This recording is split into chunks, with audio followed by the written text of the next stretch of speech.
In this video, I want to introduce you or reintroduce you to an idea called the area model. And in the area model, we're going to multiply numbers, and this will be helpful for us when we're multiplying quadratics. So let's say that you have a backyard, and you want to find out what the area of your backyard is. So you know the dimensions, you know the length and the width of the backyard, but you want to find out what the area is.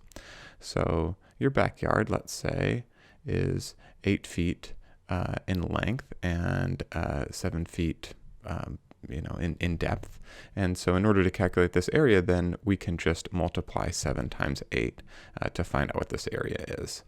So it's just going to be 7 times 8, which is 56, and we'll say that the units are feet, so this would be square feet.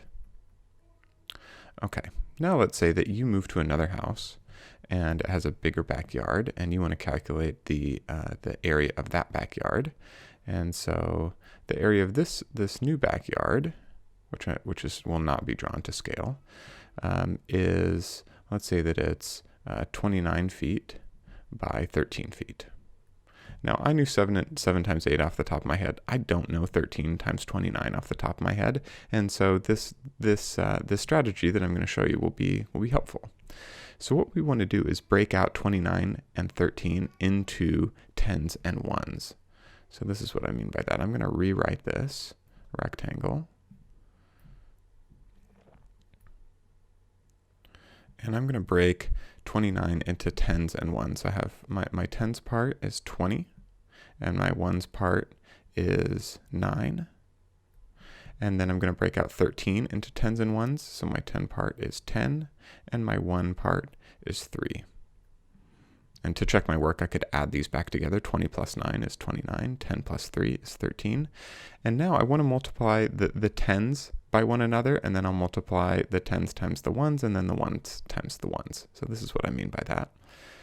I'm going to draw I'm going to break this out into 4 smaller rectangles, and then I'm just going to take these one at a time. So imagine that this part right here is just like what we started with over here, 7 times 8. So what's 20 times 10? Let's see. 20 times 1 would be 20, so 20 times 10 is going to be 200. And then what's 20 times 3? Well, that's 20 plus 20 plus 20, which is 60. And then 10 times 9 is going to be 90. And then 3 times 9 is going to be 27. So these are the smaller areas. In order to find out the complete area, then I just need to add these numbers together. So I have 200 plus 90 plus 60 plus 27. So 200 plus 90 is 290, plus 60 is going to be 350, and then plus 27 is going to be 377. So this is all equal to 377. So that's how we can multiply 13 times 29. You can do this with not just with tens and ones, but you could break something out into hundreds and ones, or hundreds and tens and ones. So let's say that you move to a place with an even bigger yard that you were trying to calculate the area for. And one dimension was 327 feet, let's say, in length, and the other one was 192. So you could break this out. And I'll rewrite it down here as another rectangle. You could break this out into hundreds and tens and ones. So it would be 300 plus 20 plus 7. And then on this, for this axis here, you would break it out into your hundreds. So you have 100, and then you have 90, and then you have 2. And so now instead of 4 smaller rectangles inside, you're going to end up with 9 smaller rectangles inside. So I'll write those out. and I won't do all of this, but just to illustrate the idea, now for this smaller rectangle right here, you're just going to multiply these two numbers together. So 300 times 1 would be 300. So 300 times 10 would be 3,000. And then 300 times 100 would be 30,000. So that would be the part right here, 30,000 square feet. And then 20 times 100, well, 20 times 1 is 20. 20 times 10 is 200, so 20 times 100 is going to be 2,000.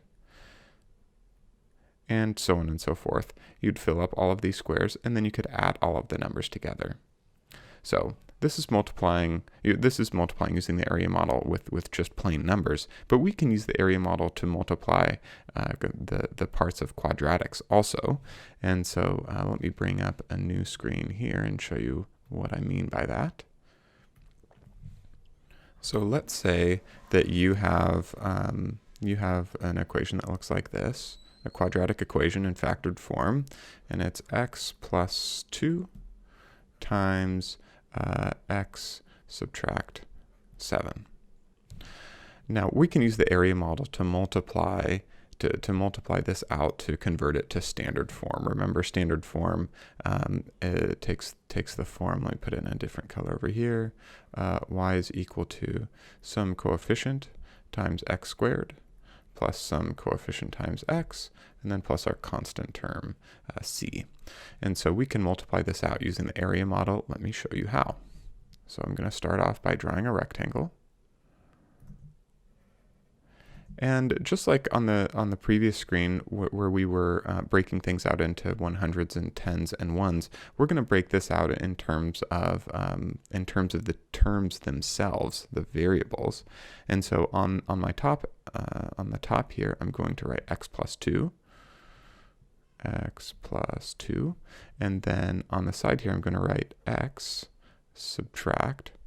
Let's see. Let me write it like this: x plus negative 7. I'll make it a little more clear. And so I'm just going to break this up into my smaller rectangles. And then I'm just going to multiply across. So x times x is x squared. X times 2 is 2x. X times negative 7 is negative 7x. And then 2 times negative 7 is negative 14. And then in order to find out what this is all together, I just add it all together. So I have x squared plus 2x, subtract 7x, subtract 14. I can combine like terms here. So the like terms are the ones that have the same, they're being multiplied by the variable that has the same exponents on it. So these have an implied exponent of 1. And so I can combine these like terms. So that becomes x squared, subtract 5x, subtract 14. And now I have no other like terms that I can combine. I have all of my x squared terms together, I have all of my x terms together, and I have all of my constant terms together. And so this is the new form, or the standard form, of what we started with up here in blue. Let's do one more of these. I'll do it in yellow. Let's say that I have y is equal to, let's put a coefficient on one of these x values. Let's say we have 3x plus 1 times x plus, let's say, 9. So again, I'm just going to write out the rectangle here. And I'm going to break out this. I'm gonna take each of these factors here and write them along each axis. So I have 3x plus 1, and I have x plus 9. I'm going to break this into smaller rectangles. 3x times x is going to be 3x squared. X times 1 is going to just be x. 3x times 9 is going to be 27x, and 9 times 1 is going to be 9. So if I add all of these together, I have, I'm just rewriting the y because that's what we started with here. We have y is equal to 3x squared plus x. So I've done this one, then this one, and now plus 27x. is 27x and plus 9. And again, I can combine like terms here. I can combine both of these linear terms. So that gives us y is equal to 3x squared plus 28x plus 9. So that's how we can use the area model to multiply quadratics.